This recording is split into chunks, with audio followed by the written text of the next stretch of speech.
ஒரே ஒரு வார்த்தை சொல்லுகிறது. மத்தேயு 6ஆம் அதிகாரம் 33ஆம் வார்த்தை. அல்லேலூயா.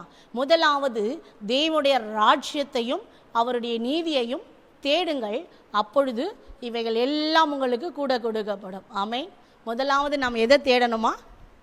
வாசிங்க. முதலாவது தேவனுடைய ராஜ்யத்தையும் நீதியையும் தேடுங்கள், அப்பொழுது. அல்லேலூயா. நிறைய பேர் என்ன சொல்கிறாங்கன்னா, ஆண்டவர் எங்களுக்கு இதை செய்யட்டும், அதை செய்யட்டும், அதை செய்யட்டும், இதை செய்யட்டும், அப்புறமா நாங்கள் சர்ச்சுக்கு வரோம், அப்புறமா நாங்கள் இயேசு ஏற்றுக்கொள்கிறோம், அப்புறமா நாங்கள் சாட்சி சொல்கிறோன்னு சொல்கிறாங்க. ஆனால் ஆண்டவர் சொல்கிறாரு, ஃபஸ்ட்டு என்னுடைய ராஜ்யத்தை நீ தேடு. அல்லேலூயா.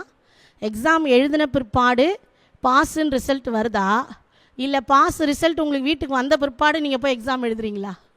அல்லேலூயா. டாக்டரை நீங்கள் போய் பார்த்த பிற்பாடு உங்களுக்கு வியாதி சுகமாகுதா, இல்லை வியாதி சுகமான பிற்பாடு நீங்கள் போய் டாக்டரை பார்க்குறீங்களா? நிறைய பேர் இன்றைக்கி எனக்கு ஏசு அற்புதம் செய்யட்டோங்க, என் மகளுக்கு திருமணம் நடக்கட்டோங்க. அல்லேலூயா.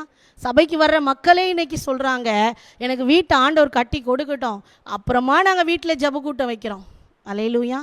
ஒரு ஓலை குடிசை, ஒரு சின்ன ஒரு 10க்கு 10க்கு ஒரு சின்ன ரூமு, அதையே நீ ஜெபத்துக்கு கொடுக்கலனா நீ 3 மாடி கட்டினா எப்படி கொடுப்ப? அல்லேலூயா. சொல்லுங்கள். நிறைய பேர் என்ன சொல்லுவாங்கன்னா, எங்களுக்கு பல லட்சம் பணம் வரட்டும், அப்போ நாங்கள் இந்த ஊழியத்துக்கு கொடுக்குறோம், நாங்கள் சபைக்கு கொடுக்குறோம். ஆனால் ஆண்டவர் சொல்கிறாரு, முதலாவது தேவ ராஜ்யத்தை நீ தேடு, கொடுங்கள், அப்பொழுது உங்களுக்கு கொடுக்கப்படும். ஆமென். முதலாவது நாம் எதை தேடணுமா? வாசிங்க. முதலாவது தேவனுடைய ராஜ்யத்தையும் நீதியையும் தேடுங்கள், அப்பொழுது